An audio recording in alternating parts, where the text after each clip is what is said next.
O isolamento social, a paralisação do comércio e a ausência de aglomeração fazem parte das prevenções contra o coronavírus.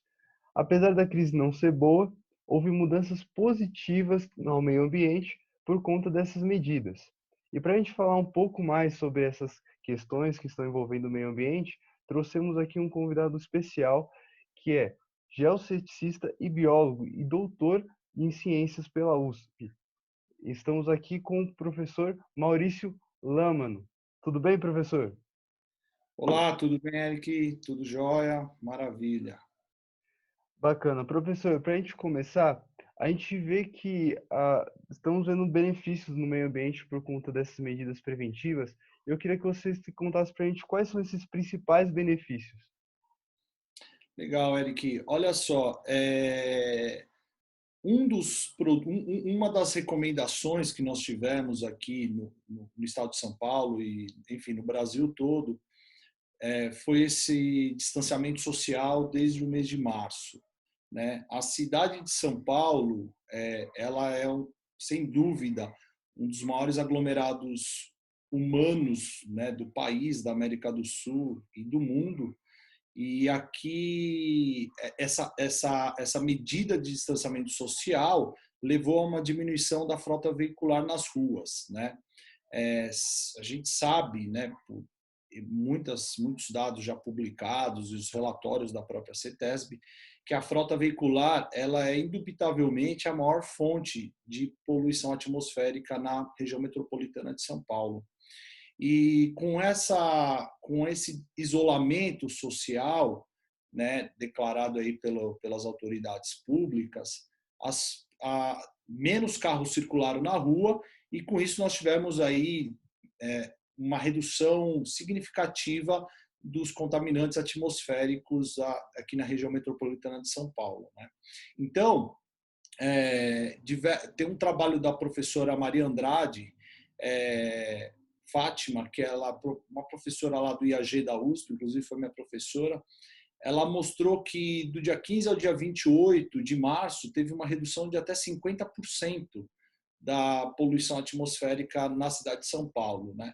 Essa poluição ela foi desigual, né, considerando a heterogeneidade urbana, mas é um valor bastante expressivo, bastante significativo aí, considerando o risco a doenças respiratórias e a própria biodiversidade, né? Então, o que eu elencaria aqui, o principal aspecto positivo desse isolamento social em relação ao meio ambiente foi a diminuição da poluição atmosférica por conta da diminuição da frota veicular circulante nas ruas de São Paulo. Professor, como a gente citou anteriormente, é claro que a crise não é boa. E sim, a gente precisa do comércio. Isso não é uma coisa que a gente discute. Só que a questão é que a gente está vendo como muitos problemas que a gente tinha ocasionados na natureza, etc., como a questão da qualidade do ar, ela tem sido modificada. O que que isso faz a gente pensar a respeito dessas mudanças que estão acontecendo por conta dessas medidas? Olha só, Eric, esse ponto é muito importante você ter levantado esse ponto aqui nessa conversa, porque eu acho que essa pandemia e esse isolamento social que nós estamos enfrentando está nos ensinando a ter um novo modo de vida, né? O modus operandi ele está se modificando, né? Então muitas coisas que eram feitas exclusivamente fisicamente, elas podem ser feitas remotamente, né? E isso está associado, por exemplo, diretamente a uma questão de saúde pública.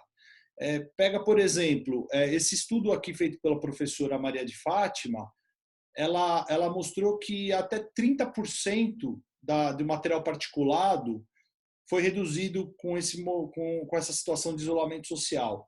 Perceba que o material particulado, as partículas menores do que 10 micrômetros, elas são inaláveis. E as menores do que 2,5 micrômetros, elas entram nos alvéolos pulmonares e são responsáveis por uma série de problemas respiratórios.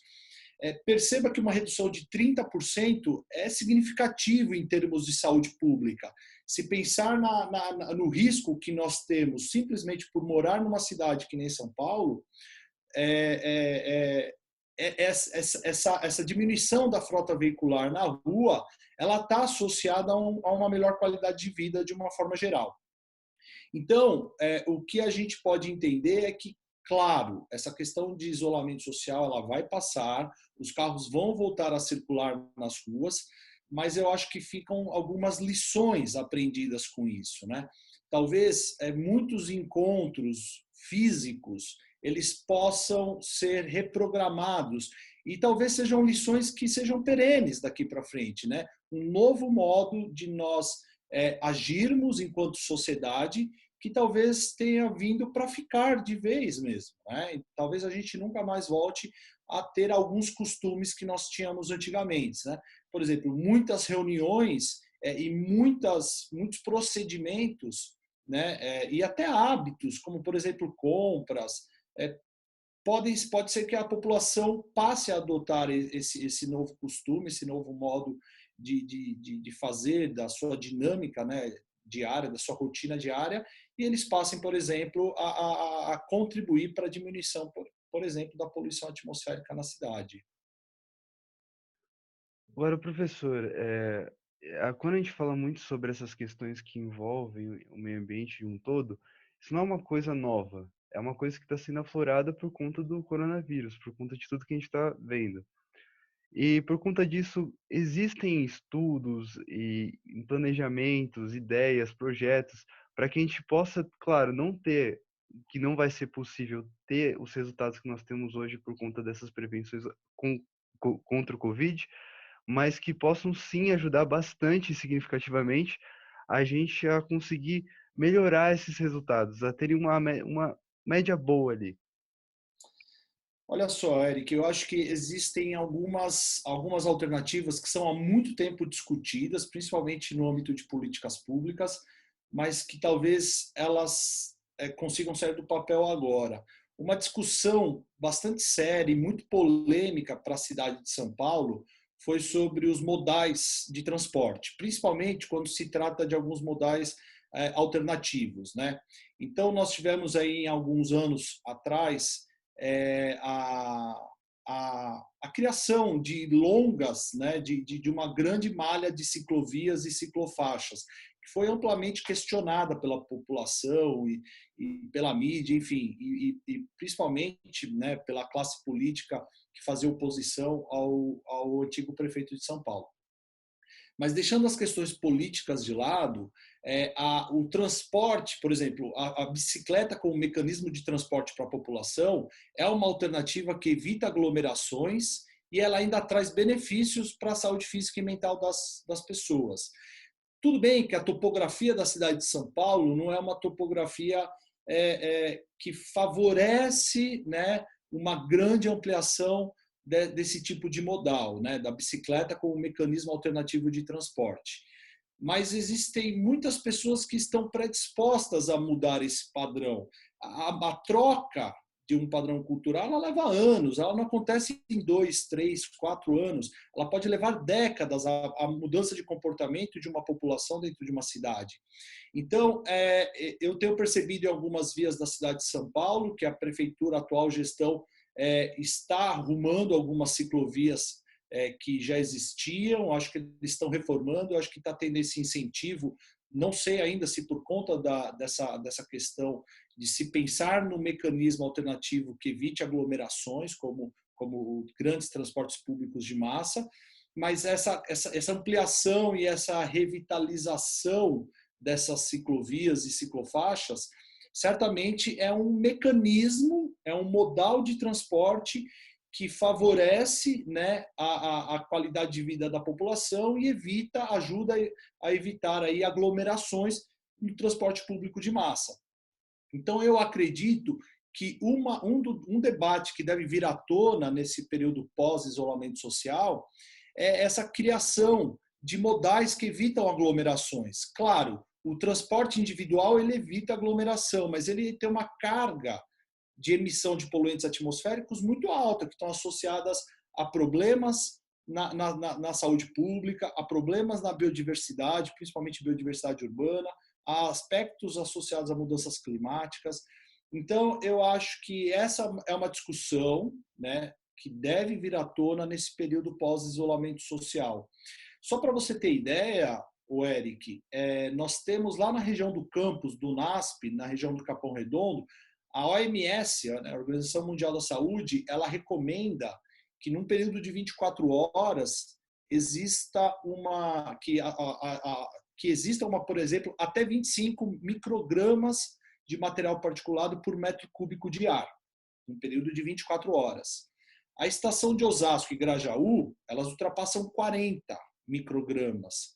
Isso é muito acima, é quase o dobro do recomendado pela OMS. E a estação de Capão Redondo, onde está o outro campus do NASP, aqui de São Paulo, ela está associada a uma forte... ela ultrapassa esse parâmetro de 25 microgramas por metro cúbico de ar frequentemente. Ou seja, a população de diversas partes da cidade de São Paulo estão expostas a uma grande sobrecarga aí de material particulado, o que traz a eles, certamente, pode trazer a eles uma série de problemas respiratórios. Então, pensar, por exemplo, em modais alternativos é uma solução inteligente para a cidade de São Paulo. Além disso, eu acredito que nós temos que ter novas centralidades em São Paulo. Por exemplo, as pessoas se demoram horas da periferia até o centro da cidade para conseguirem uma oferta de produtos e serviços. Depois elas demoram horas para voltar para as periferias. As periferias, por si só, elas devem ser novas centralidades e ter a oferta de produtos e serviços lá mesmo. Essas ações elas já começaram, nós já percebemos que, principalmente nos últimos 10 anos, houve uma tendência de descentralização da cidade de São Paulo, mas isso tem que ser mais efetivo, isso tem que ser mais discutido em termos de políticas públicas. As periferias elas têm que ser autossuficientes em termos dessas ofertas, para que a população não tenha que se deslocar até o centro da cidade e depois retornar para os seus bairros de origem. Isso está associado a uma diminuição, uma menor dependência do transporte, principalmente o transporte público pesado, que é aquele que tem uma grande emissão de óxidos de enxofre na atmosfera, óxidos de nitrogênio, e isso está associado a uma menor formação de poluentes secundários na atmosfera e um menor risco, né, uma menor vulnerabilidade a doenças respiratórias, né? Então, eu acho que existem algumas questões em termos de políticas públicas que devem ser discutidas. Modais de transporte, criação de novas centralidades, eu acho que protagonizam essa lista. Agora, professor, uma coisa que a gente vê, e às vezes nas notícias por aí, tem umas coisas engraçadas que estão acontecendo. Uma delas é que a gente está vendo que tem animais invadindo os meios urbanos. Eu queria que o senhor explicasse para a gente por que isso está acontecendo exatamente. Claro, olha, ótimo ponto esse, o Eric, que você tocou. O modo de viver, o modo urbanizado, a mudança no uso do solo, isso é muito reportado na literatura científica, ela causa desequilíbrios populacionais, né? Então, o que nós temos é que o aumento da urbanização e a expansão das fronteiras agrícolas, a alteração nos ecossistemas naturais, ela está associada a um desequilíbrio na estrutura das comunidades biológicas e, consequentemente, a variação dos padrões demográficos das respectivas populações, né? Então, por exemplo, nós temos por exemplo, nós temos agora no verão um problema, né, que nós temos enfrentado aí recentemente, é o aumento de dengue, né, e do Aedes aegypti, que é o mosquito transmissor, porque esse modo de vida urbano ele favorece a reprodução do inseto. Então, quando a gente pensa, eu estou falando aí de insetos nesse momento, quando a gente pensa na urbanização, a gente está pensando que as casas abandonadas ou as pessoas que têm menos cuidado, elas favorecem um ambiente propício para a reprodução do animal. E isso está associado ao quê? Ao aumento do vetor e aumento da transmissão da doença, por consequente. A ampliação dos nichos ecológicos que são promovidos para algumas espécies no ambiente urbano fazem com que eles tenham uma alta taxa reprodutiva e, consequentemente, eles acabam tendo um maior aparecimento, né? Eles se tornam a visualização se torna mais pronunciada durante algumas estações do ano, em algumas épocas, devido a essa questão que favorece. Outro aspecto é que quando nós interferimos no nicho ecológico de algumas espécies, no seu sistema natural, elas vão buscar alimento e condições de reprodução em outros ambientes. E aí, certamente, esses animais podem vir, eventualmente, buscar na área urbana. Então, vamos pegar um exemplo. Vamos pegar um exemplo aí do interior, né, por exemplo, que tem os limites rurais, as fronteiras agrícolas com o sistema natural são mais pronunciadas do que na cidade de São Paulo, por exemplo. O que acontece nesses lugares? Algumas plantações ou algumas deposições de lixos em lugares inadequados pode favorecer a proliferação de ratos. Consequentemente, a proliferação de ratos pode estar associada a uma maior oferta de alimentos por algumas serpentes, que vêm se alimentar desses ratos, por exemplo. E aí pode ter um maior surgimento de serpentes nos sistemas urbanos ou nessa transição de sistema urbano-rural. Então, em algumas épocas do ano, pode ser que tenha um aumento demográfico de algumas serpentes no próprio ambiente urbano em função da maior oferta de alimento que elas vão buscar nesse ambiente. Ou seja, a mensagem que fica, eu acho assim, quanto menos nós mexermos nos sistemas naturais, menos problemas nós vamos ter nos sistemas urbanos. Bacana. Agora, professor, falou muita coisa interessante sobre essa questão do meio urbano, mas vem também uma pergunta que é: o nosso tratamento, a forma, os maus tratos que a gente vem deixando para o meio ambiente, ele vem causando epidemias? Ele tem relação com epidemias? Olha só, Eric, esse é um ponto também muito importante. Existe uma relação que tem sido bastante discutida nas últimas semanas e nos últimos meses por ecólogos e infectologistas, né, sobre a associação do desmatamento e o aumento de riscos de epidemia. O Covid-19, só para nós termos como base o que está, né, nós estamos surfando nessa onda agora, a ciência está debruçada sobre esse grande desafio atualmente, né, do Covid-19. O Covid-19 ele é uma zoonose, né, uma zoonose de origem chinesa, de uma determinada região lá da China, tal. Existem diversas zoonoses que oferecem risco à população humana, né? O Brasil e a África, ele se torna particularmente vulnerável ao aumento de risco de epidemias nesse contexto de desequilíbrios populacionais. Nós tivemos aí uma reunião da Associação Brasileira de Ciências recentemente, e uma pesquisadora muito importante, a doutora Mercedes Bustamante, da Universidade de Brasília, ela fez uma declaração de que esse desmatamento descontrolado que nós estamos tendo, por exemplo, na Amazônia, pode causar alguns hotspots de zoonoses, né, que podem ter associação direta com a saúde humana. Ou seja, a partir do momento que nós interferimos na estrutura de uma comunidade biológica, no seu sistema ecológico, esses desequilíbrios populacionais pode, eventualmente, aumentar a população de um determinado vetor de doença humana. E, com isso, a população está em risco. Tem um trabalho publicado na revista Biotrópica, é uma revista científica da área de ecologia, bastante respeitada na área da ecologia. Ela publicou que tem uma espécie de besouro da Amazônia muito importante para processos de controles ecológicos populacionais e para a estrutura da comunidade. É um besouro chamado rola-bosta, né? O nome dele é bastante curioso. Mas esse besouro diminui em 30% a população dele depois de eventos climáticos extremos, como o de 2014 e 2016 que teve na Amazônia. Ou seja, nós temos previsões para futuros cenários de extremos climáticos na América do Sul.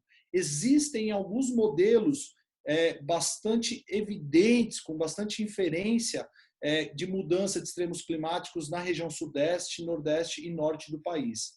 Isso está associado, provavelmente, à alteração na dinâmica populacional dos insetos. E, consequentemente, isso pode estar associado ao maior risco de vetor ou sermos um hotspot de algumas zoonoses bastante perigosas, podendo ainda, inclusive, causar algumas epidemias. Então, o que tem se discutido é essa associação entre desmatamento, por exemplo, da Amazônia, da Mata Atlântica, do Cerrado, do Pantanal, com o aumento desses hotspots de zoonoses, que podem oferecer risco e podem se transformar em epidemias, sim, para a população humana. Então, isso ainda é bastante embrionário, né? É uma discussão que ainda está sendo feita, né?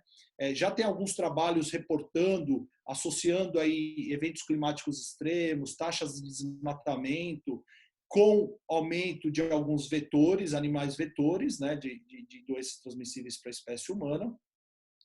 Mas aí volta aquela mensagem, né? Quanto menos mexermos nos sistemas ecológicos naturais, menos problemas nós teremos nos sistemas urbanos, que é basicamente onde nós vivemos, né? Existe ainda, não comprovado cientificamente, mas existe no debate científico uma forte associação do problema causado em Mariana, com vazamento, daquela história toda da mineração, existe uma forte associação do problema de Mariana com o aumento de casos de febre amarela na região sudeste do país.